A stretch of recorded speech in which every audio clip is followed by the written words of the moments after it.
Hello and welcome to Two Chickpeas in a Podcast / Unapologetic. I'm here with Natasha and Nikita today. And I just want to introduce these guys to the podcast because, you know, it's time for me to introduce them. We've got two amazing girls here today and we're here to talk about something actually super serious, which is sexual harassment. So it's going to have a serious tone today. But I just want to see where you guys, your heads are at and, you know, where you're up to and what you're doing right now. Hey, that's like the first time we've ever had an intro done for us. And I really liked it, actually. Yeah. And I was very confident and very, I was a bit nervous. I was like... No, you did it brilliantly. And I want to be introed more often, actually. So we might do this to all our guests. Yeah. Let's just do this all the time. Yeah. Yeah, we should. We should have our own I think series. this is a good idea. I would love that. Chickpeas / times Unapologetic. Yeah. The series. This is a vibe. Yeah. Oh, do you like it? Yeah. Welcome to our little abode. Yeah. I love it. It's very cool. It's actually very relaxed. We like our guests to be relaxed. We like them to be comfy. Sometimes we bring snacks. Sometimes. Oh. Yeah. We had our Where's snack my before. snacks? We're just late Indian timing, but next time. Yeah, next time. I want a bit of pound bhaji. Yeah. Yes. Yeah. Mama Chickpea cooks it down in the Okay, kitchen. cool. She makes a really good Can one. send some snacks. Yeah. No, that's our thing, snacks, especially as Gujaratis. So we've got to come through next time. We should just have claim a little space in the studio. That's like our little confectionery drawer for us. That's so true. We should totally get that. Yeah. Anyway, as we were saying, we're the Chickpeas. Well, Ria introduced us as the Chickpeas, but this is Ria, SilverJay, and she has an amazing podcast as well called Unapologetic. We're going to link everything down below as well so that you guys can go check it out. But Ria, SilverJay, has approached us to collab, and we are collabing on something that's really important, as she mentioned before, sexual harassment. Why is it important to you that we were talking about this specifically today? Well, I think we've all experienced some form of sexual harassment, number one. And number two, I think we have to keep challenging the stigma. Yeah. And if we don't talk about it, who is? And I think it's easy to understand what goes on, but if we don't keep hammering it in, we're never going to keep challenging the status quo, because whether we've made progress or not, it's just not enough. So I think it's our responsibility to just keep talking about it and just keep saying what we need to say. Yeah, because we were talking in the group chat and things. We've been following your work for a long time. Yeah, and I've been following yours as well. Thanks. Yeah, tell us, please remind us, because you told us in our little debrief before. Oh my God. I think it's so is my mum. Yeah. She showed me one of your clips and she was pissing herself at them. She goes, "These are two chickpeas, the two chickpeas." And I was like, oh my God, you guys are amazing. Your energy, your banter. I was just obsessed. Well, she was first and then I became obsessed afterwards. I want to meet her now. Yeah, she wants to meet you guys. So that would actually be really cute. And yeah, I think it was one of your clips about Garba, because I went to Garba yesterday and it was the... I was like, yes. So just literally so relatable. I'm so shit at Garba. I'll link that episode as well, guys, by the way, because that's such a golden episode. It really is. Yeah, that's literally how we feel now. Sad to say, we haven't made it to Garba this year.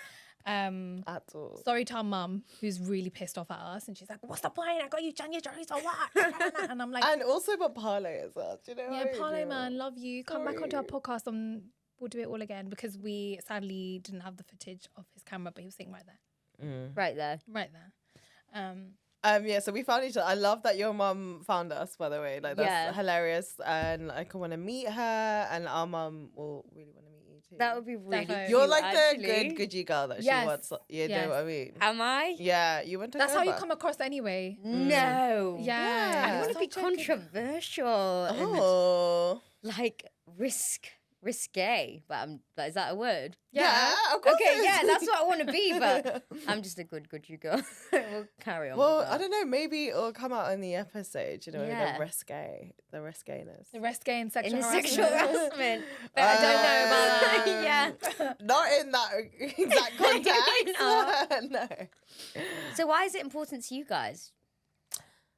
Oh, for me, like, I think there's so many news stories at this very moment all surrounding sexual harassment. And just because it's on the news, it's not important to me. It's always been important to me as a woman, just because of all the experiences we go through. And it wasn't until like the last few years that I really understood the impact it has on me and fellow women around me, our safety, like how we carry out our lives, like our behavior, like all the things we do that sometimes men don't have to do. It's and they can sometimes, I find it so warping that they struggle to understand why. And and like you said, it's so important to keep like having conversations about this, really, because it probably has been spoken a lot since the height of the Me Too movement. And it's really cool to see how much sexual harassment stories are playing out in dramatized or like their themes in TV shows and films and things now, to sort of bring that awareness to it. But I the philosophy kind of behind like Two Chickpeas is, any one conversation can change your life. And we hope to like keep having conversations like this to change people's mindset, or not even like change it per se, but like bring a different perspective or understanding to it. Yeah. Because I think there's still so much more that could be done to support women in avoiding sexual harassment, or supporting them if they have gone through something that has traumatized them or has happened to them. And sometimes like things happen to women and they brush it off like it's nothing all the time. Do you know what I mean? And they just like keep calm, carry on. Yeah. But I think we're starting to come to a time now where we as women are even talking more openly about it, to be like, no, like that's not okay. And I need you to recognize that, because throughout the history of time, we have sort of been taught to be like, keep calm, carry on, or that it's your fault that has even happened to you. Yeah. So yeah, really long reason as to why we want to talk about this, but yeah. It's important. Yeah, it is important. And too, like, yes, there is so much going on in the news, but like you said, the dramatization of things being played out into, everything that's on Netflix. Everyone watches Netflix, Amazon. And I think you can tell people in the news all these horrific negative stories, and still people won't be grasping it, because there's so many people that do not engage with the news, right? Yeah. Two, I think it's important also because it's actually happened, and I'm just saying this as a woman, but I'm pretty sure every woman that I know that's close to me, and some that are not close to me, I know that they've been through some form of sexual harassment. Some form, whether that's even just walking down the street and being catcalled, whether that's been actually touched. We've all got a personal story somewhere there. No matter how small you might think it is or big, you will always remember. And that's the thing, right? You'll always remember exactly where that happened. And there's so many things actually as well that you just do forget. And then one day something might trigger it up. But actually it doesn't mean that it didn't happen to me. It doesn't mean that it didn't affect me. And the fact that it's still happening today, and I remember, like, when we were discussing about this, doing this episode and stuff, I was like, well, I feel like it happened way more to me as a child, like as a kid, like walking down the street, which is so wild. I still feel it. We still get it today. Yeah, so I remember things more. I remember being harassed more as a young woman, young child, walking down the street, because public transport is everything in London, and I'd just be walking down the street, and I swear to God, every single time it was a beep, it was a catcall. Then some shit went down in uni, and you don't realize what you're going through, or you think a guy likes you, and actually it's completely.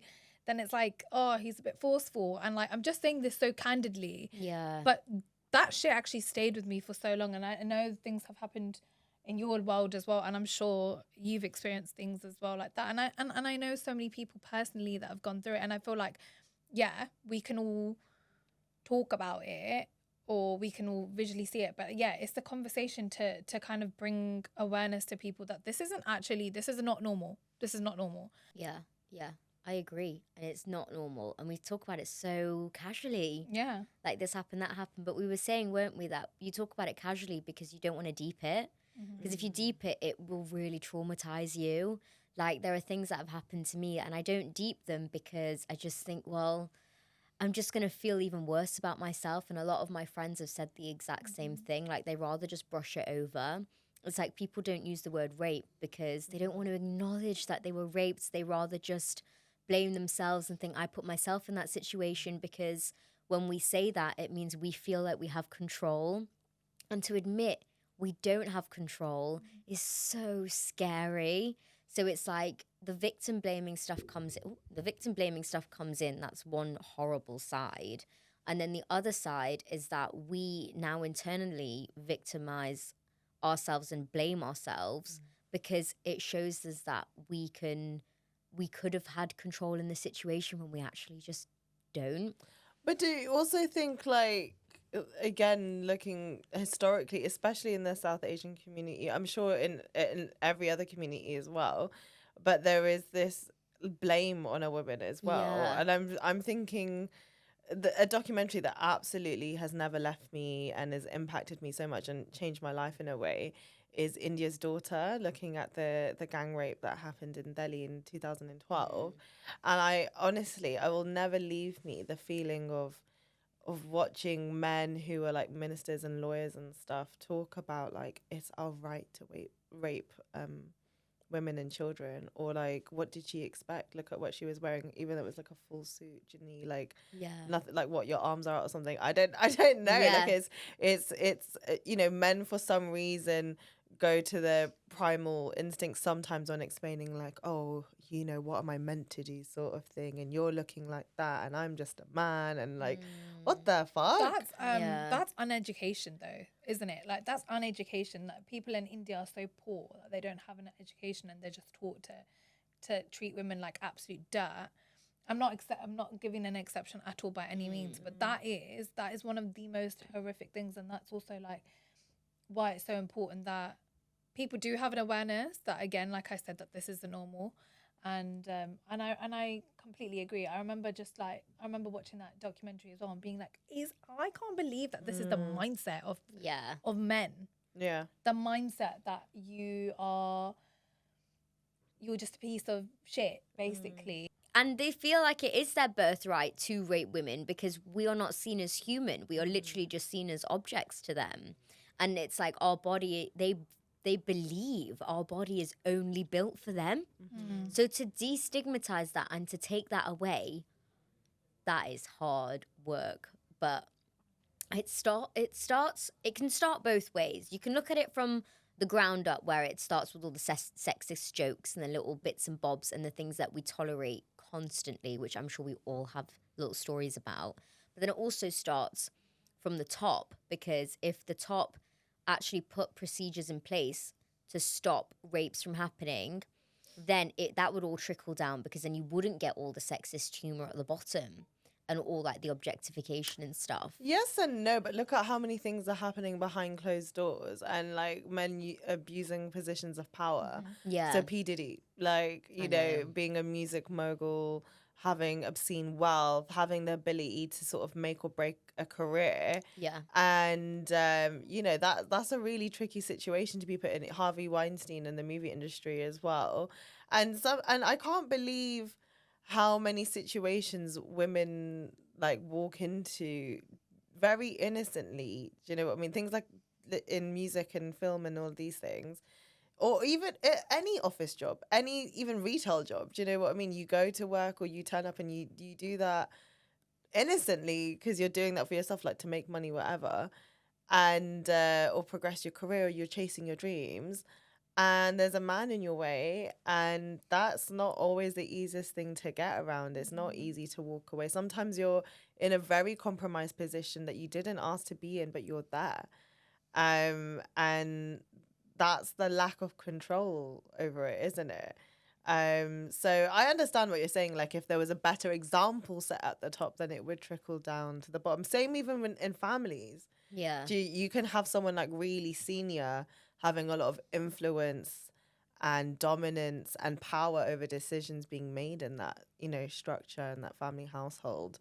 And that can change and impact future men's like behavior, their thinking, even women to understand even your rights or how you conduct and behave yourself. Yeah. I think about that so much, especially in South Asian culture, because I feel like, I mean, again, this is not like an exclusive thing to South Asian culture, but this is my experience. Like, this is what I know, like growing up. And there is this like big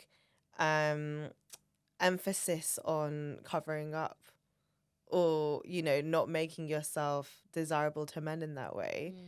And how almost like you're the problem if you attract a man in that way because you look too sexy or too beautiful, too pretty, or whatever it might be. That's what they say, but you're asking for it. You're not asking for it. This is how I present myself because it's how I want to dress. But it truly doesn't matter. Like, you could be wearing like full head to toe, like your arms, your everything covered, whatever. It doesn't matter. Yeah. If someone wants to try and attack you in that way, they'll do it regardless. Again, coming back to the India's Daughter documentary, I don't think there was anything provocative or crazy in that whatsoever. No. Like, there was nothing. She was with her boyfriend. She was born a woman. Yeah. That's it. Yeah. That is it. That is the plight of women, sadly, in this regard. When it comes to sexual harassment, is there's no blame. You're just a woman. Yeah, you're literally, that's it. Yeah. And that's really sad. It's like you're born this way, you're objectified in that way, and then you've got no choice but to be like prone to more victimization in that way. And I, when I did my degrees, one of the things that came out is I did a lot of work on like rape and stuff because I was just so passionate about it. I needed to know a bit more. And this academic came out in like the 1980s. Her name was Susan Estrich, and she came up with the term real rape. So essentially, real rape is what society deems as justifiable to convict somebody for rape. So that would be a real rape, this is not real rape, by the way, would be somebody who's a stranger, somebody who attacks you out of the blue, where you've got physical and bodily harm, like, and it's shown in like literally in bruises or whatever, and it's something that literally came out of nowhere and you just got attacked on the street randomly. That's what people and society have seen as like actual rape. So that is a rape you would say was real, whereas that statistic of that happening to women is super, super low. So there was a study that came out, it was the US Department of Justice or something, that those kinds of rapes were only 21% of the rapes, whereas 78% of the other rapes were literally like from your partner, from people you know, family members. Like, that is also real rape. So we're actually challenging the perception of what rape means. And it's like, and all these forms of sexual harassment that we just shove under the carpet because they don't constitute as the stereotype of being raped. So it's like challenging all those types of perceptions, like marital rape wasn't even a crime. Like things like that. It's sickening, and it's showing people what the signs could be before something really bad happens, and like telling them like, okay, these are the signs and you should watch out for them before it gets worse. And that is where you possibly could have control because you could see the signs earlier and then walk away. But it's what you were saying about education. If you're not educated in the signs, how would you know to walk away or like have the privilege or the background to have people help you walk away as well? Because you could just be in a vulnerable position. You could be like a working class mom, like who does not have the infrastructure to help her walk away. It's so... as you were talking about that and you were talking about that education, I was thinking about, I suppose, like the ways, not the only way I learn, but one of the ways I truly learn because it has more of an impact on me because there's more of an emotional investment, I suppose, is when I'm watching things like TV shows.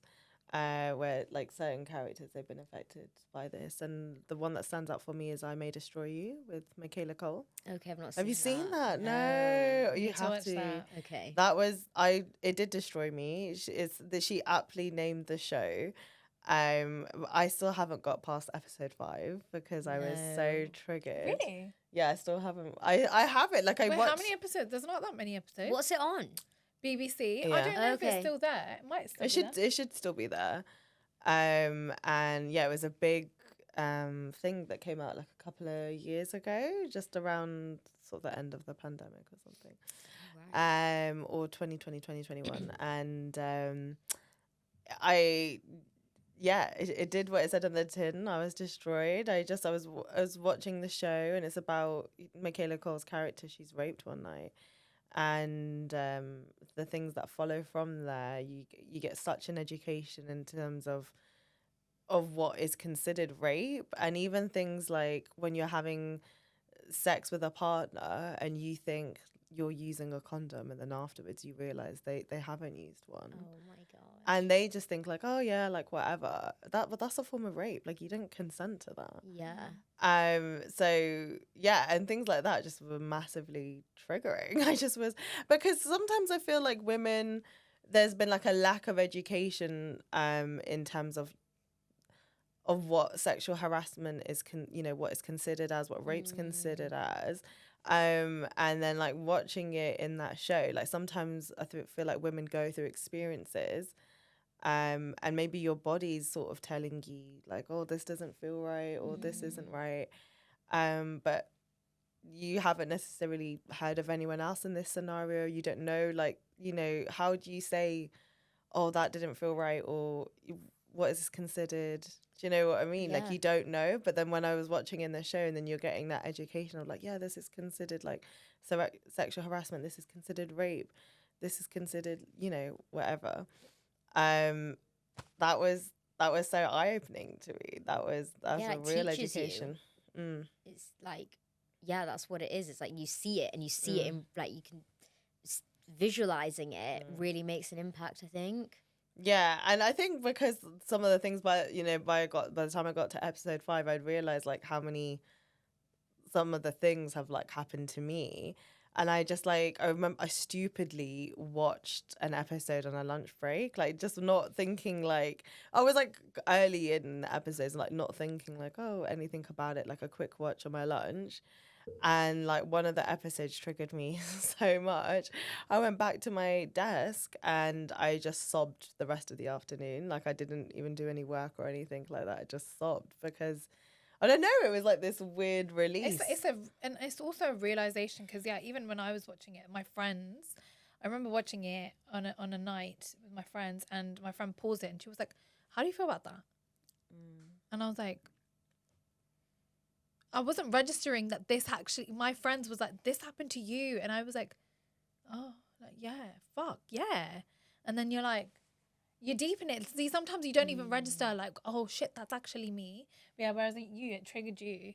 For me, I was like, oh, it took my friend to be like, how'd you feel? And I was like, oh yeah, that was also happening to me. And yeah, it's such a weird, like, and this is the thing, isn't it? Women don't even realize that, like you said, like sometimes you don't even realize what it is until way after.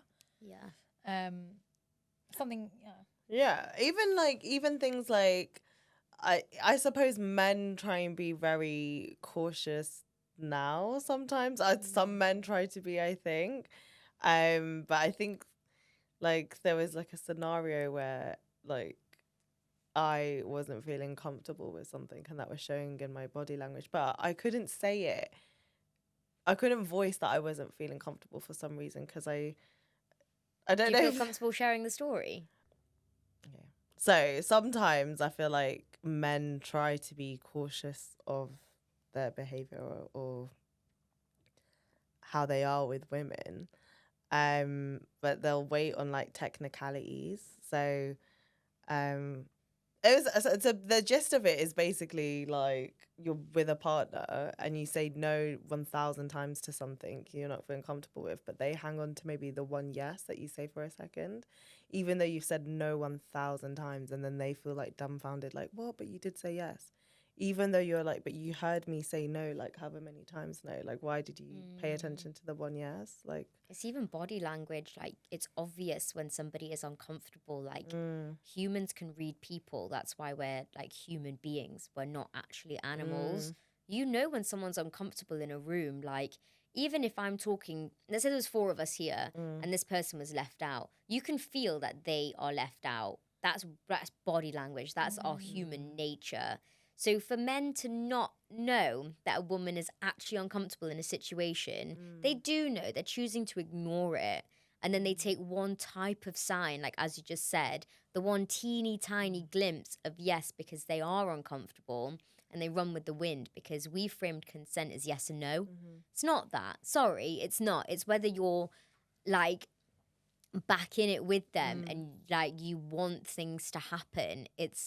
You can read it, and I think that's where men take technicalities so ridiculously and audaciously far. Like, it pisses me off that they do things like that. Yeah, so much so. Like, I can't believe it's like 2024, and you know this is still like something they're having to learn, or we're having to teach, and it's exhausting as well. Yeah. What do you think then are some of the things we could be doing? Like, maybe this is a conversation people have heard again and again, and sort of the things are like, oh, talk to your friends who are girls, talk to your mom, to your sister. But is there anything else? Like, I don't say that. I think there are. Yeah, it's spotting the signs of someone who's abusive at the beginning, and then knowing that they don't have full control of you yet, so you could actually leave that situation. So I think one of the signs is when they start criticizing like your friends and family. So if they criticize them and they start to try and isolate you from like people that are close to you, that's them taking them away.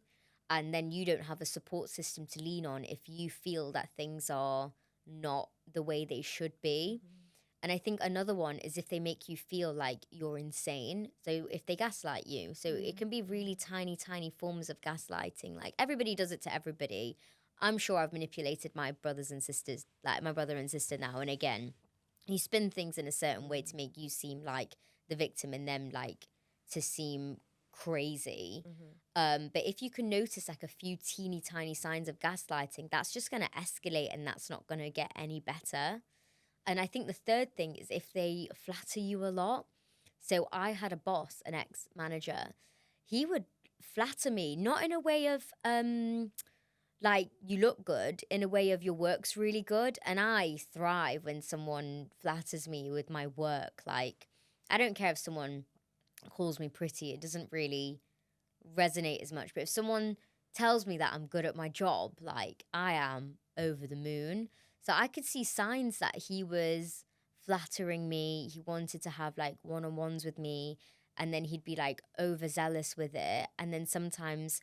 And then the other form is if they show like you their weird moods, because then you don't know what mood they're in. So you're tiptoeing around them to see like, oh, like, are they in a good mood today? And that is what my ex-manager used to do.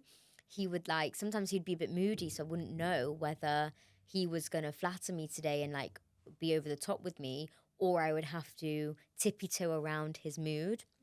But he kind of like love bombed you to begin with to get you in the worried position. Yeah, Do you know what I mean? Because you're so used to your understanding of him mainly being like someone who's really positive towards you, who has your back, who is invested in you, something that makes you feel safe and good.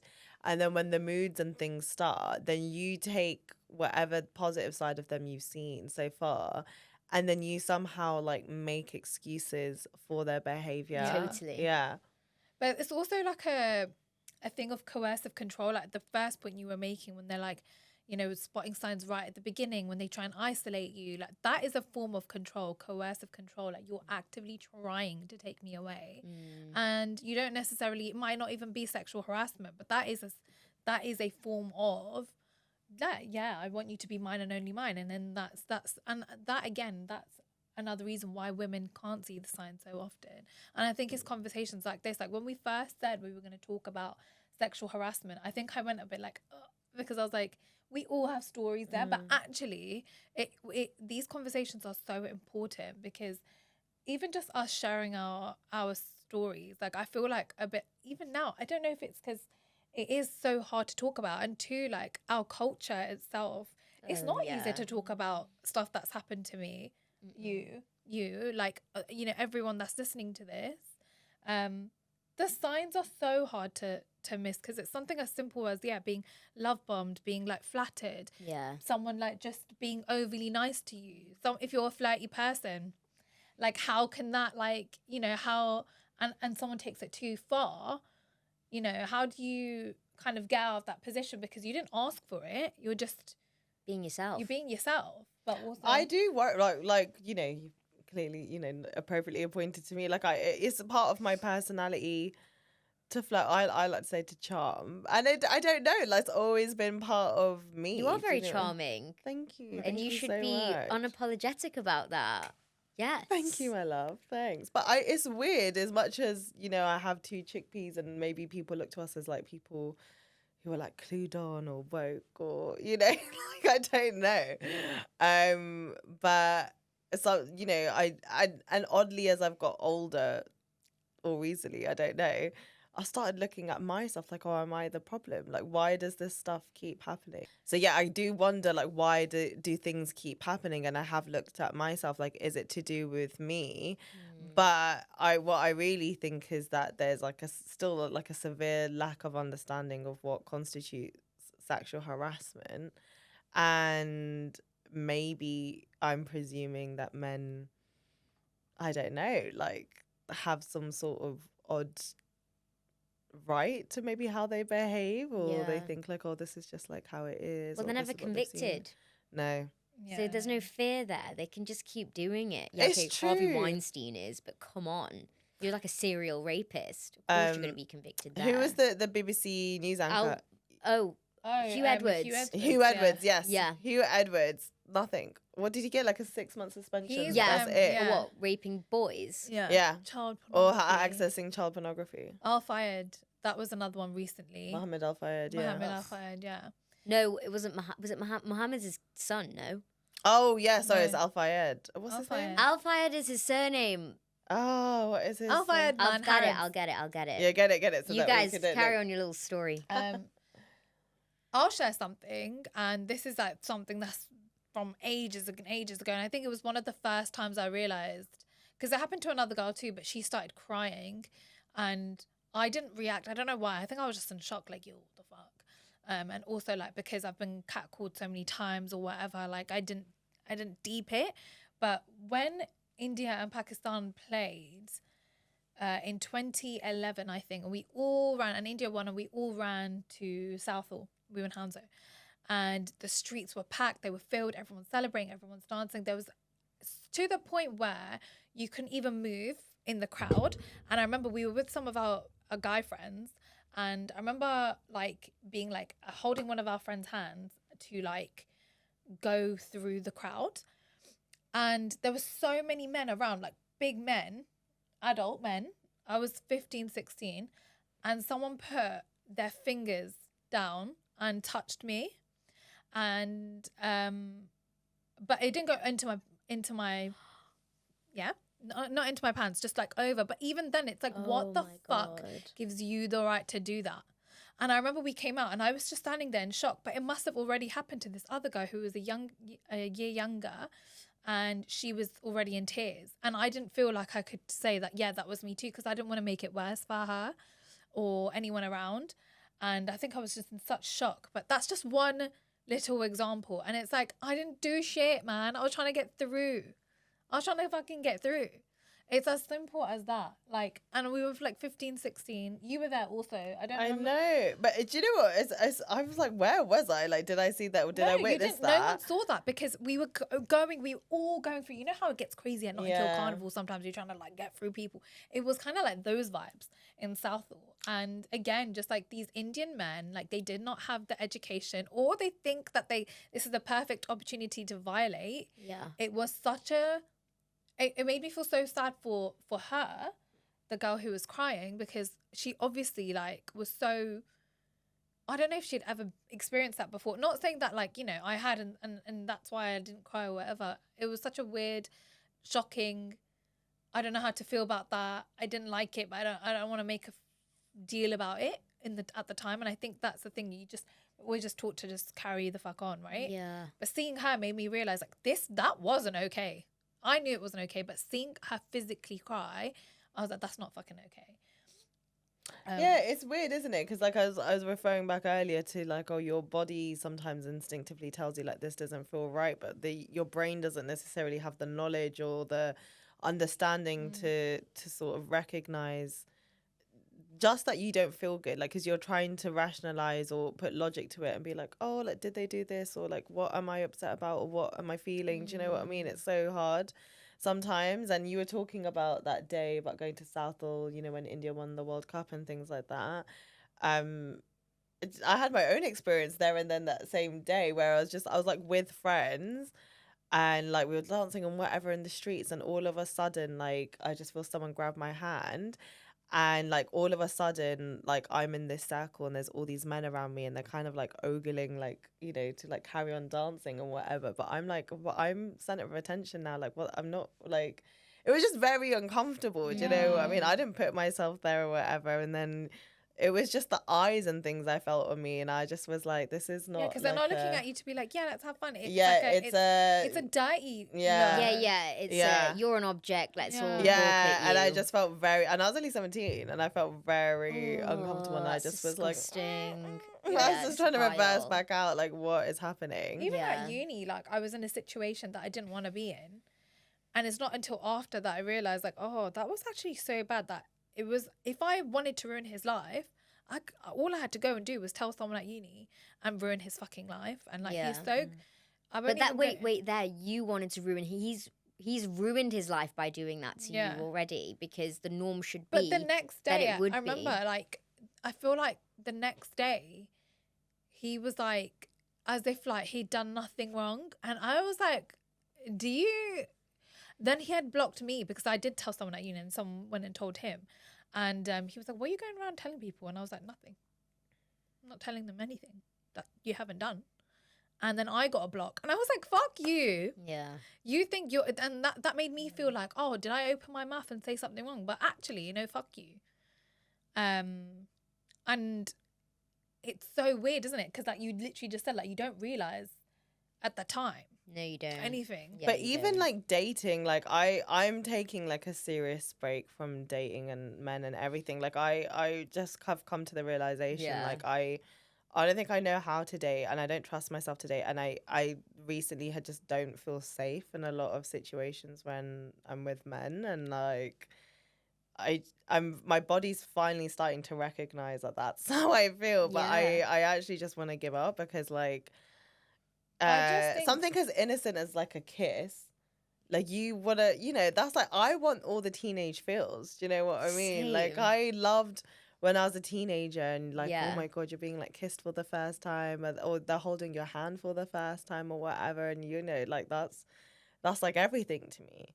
But for some reason, and in my recent experiences, like with guys, they think that's like I've given them the full signal to be like, like do everything, and take everything, And then it's just that awkward position of trying to politely be like, no, or, you know, or sometimes I've just been sometimes you carry on because like... Yeah, and that's what I was going to say. I think because I'm so shocked, you know, like I'm trying to nod. That is a trauma response. Yeah, and it's horrible, because where I want to go and say no, but what comes out of my mouth is something different, or it's not strong enough, or it's not you know, like I'm not clearly being like, no, or sometimes I'm agreeing like, yeah, like I feel fine because I've programmed myself it's like your throat is blocked. Yeah.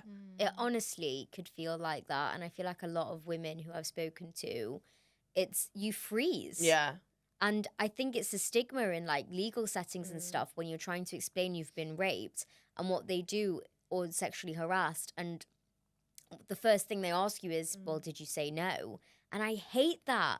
Your body does not let you say no. How many times are women supposed to say, we physically couldn't say no? Yeah. Our body stopped us from doing so. Like, do some fucking research. No, but I think even me. verbally, like I struggle to say no, and I'm verbally saying like, yeah, I feel fine, but all my body language and my everything else.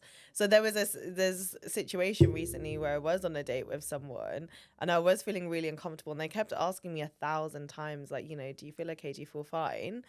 And like I don't know why it just kept coming out of my mouth like, yeah, sure, like I'm fine. I feel like I'm fine. you maybe like that might be an element of, and you can correct me if I'm wrong, but like it's like almost as if you don't want to hurt or disappoint their feelings.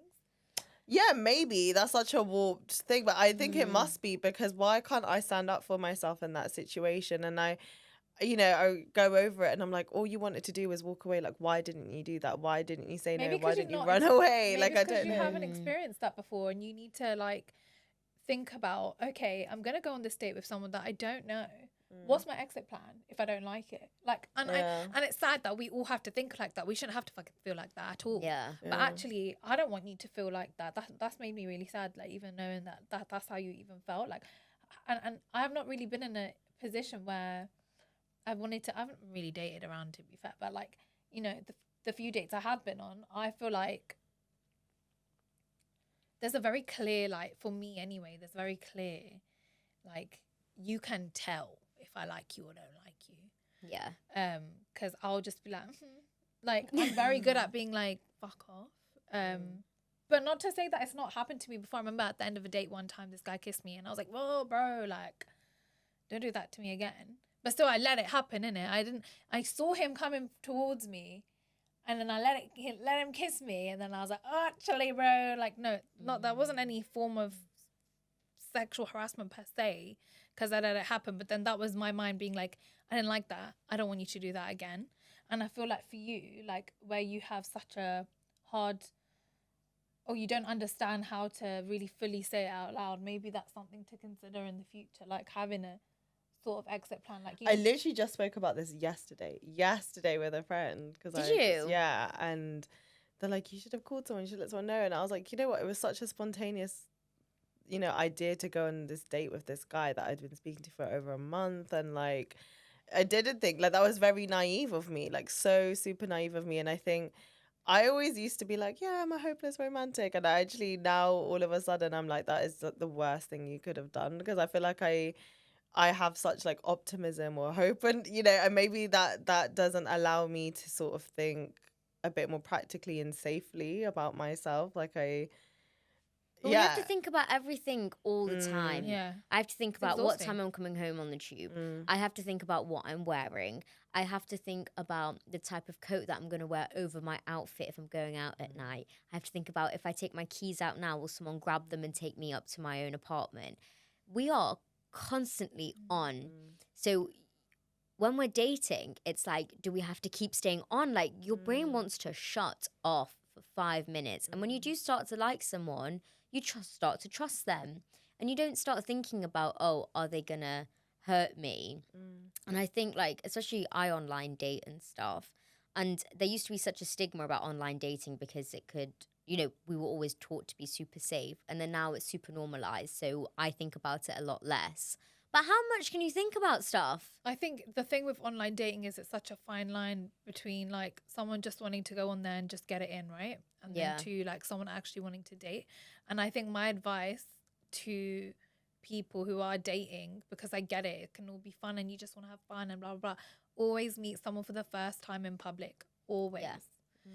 And I would say try your best not to make it a thing where. But trust me, you can meet someone in public and they'll still find a way. Like there's so many stories I know of friends where we've been on nights out and you know, you talking to a guy innocently, and then, you know, the next thing they know, they're being very handsy, very forward, very, you know, nothing you've, just because you've bothered to entertain their conversation and flash like a nice smile at them or something, that's like enough signal for men sometimes. But then if you don't do that, you're scared you're going to get punched in the face. And that is the other consequence. There have been men who are like, oh, you think you're so much better than me, you're this, and then your safety's still being impacted. You can't win. That's what we were saying right at the beginning, though. Literally a full circle. We have no control in these situations, and that's what's really scary.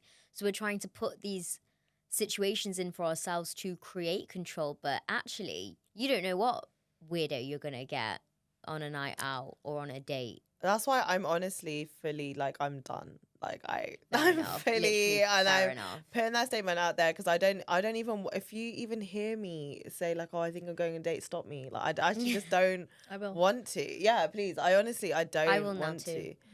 I don't.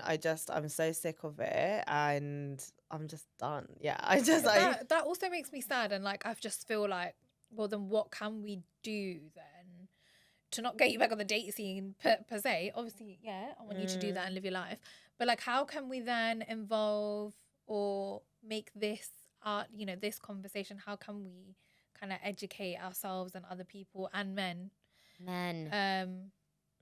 to be more aware of how they could be? They could see it as just a normal conversation or whatever, but actually when it's persistent and someone's body language is telling you, or someone's actual physical language is telling you no, how do we kind of convince them, or not convince, sorry, that's the wrong word, how can we make them aware that actually that's a form of sexual harassment?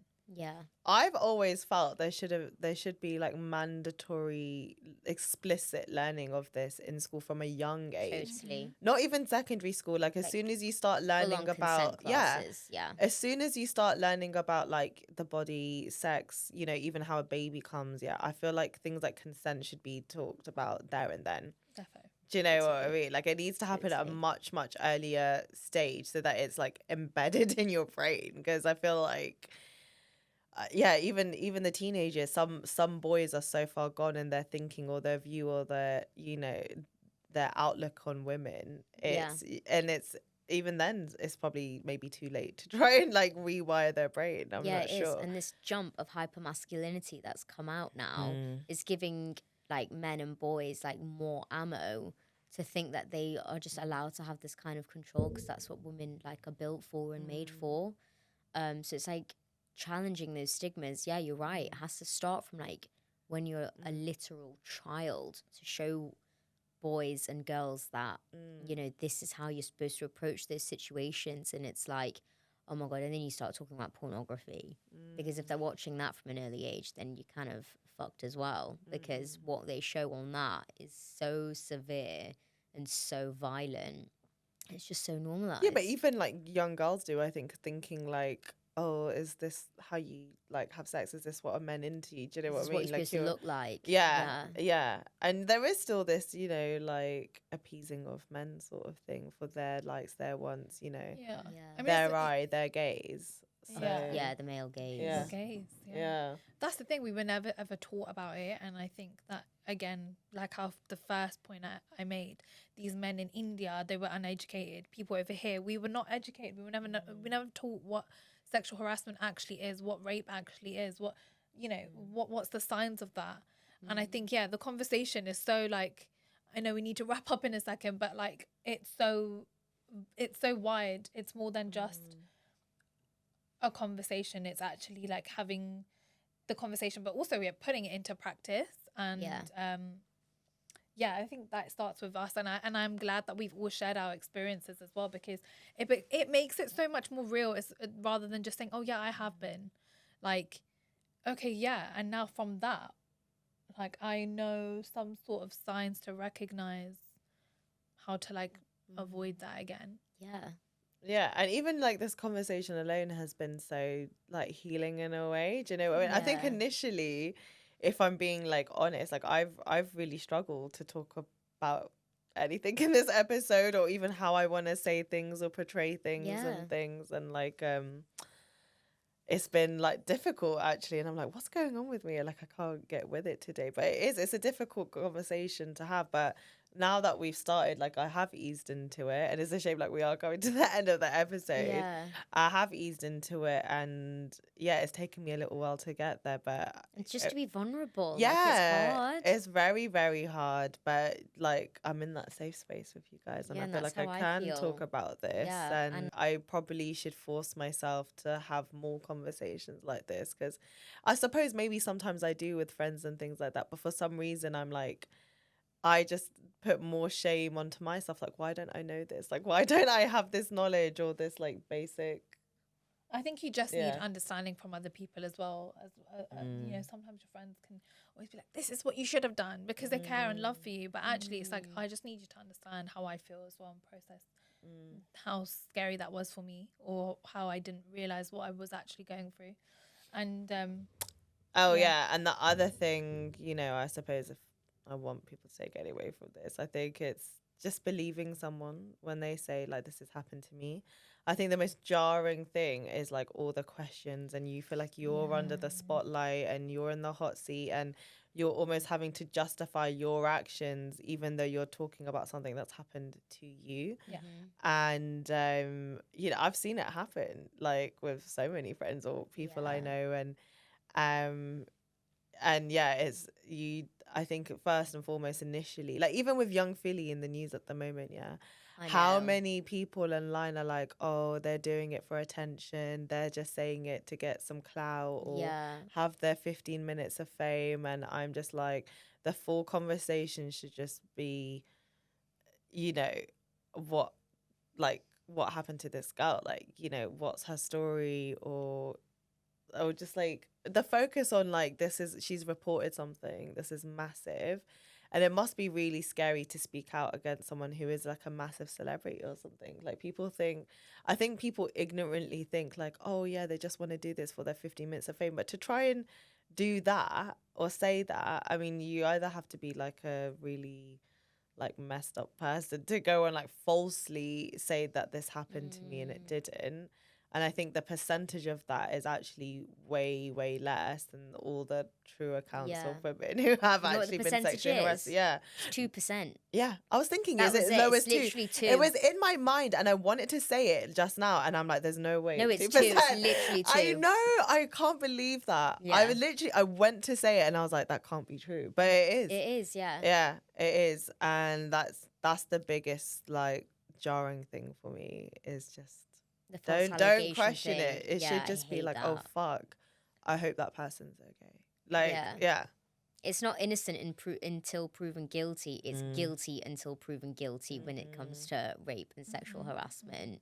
And it's the legal system is created by men, maintained by men, reproduced by men. So why are we going off like law? Because it literally is completely. We need way more male advocates, like even in sports and things like that. We need like really big, like male advocates across all sectors, like across like actors, like sports people, whoever, and they need to be having more of a voice and more of like.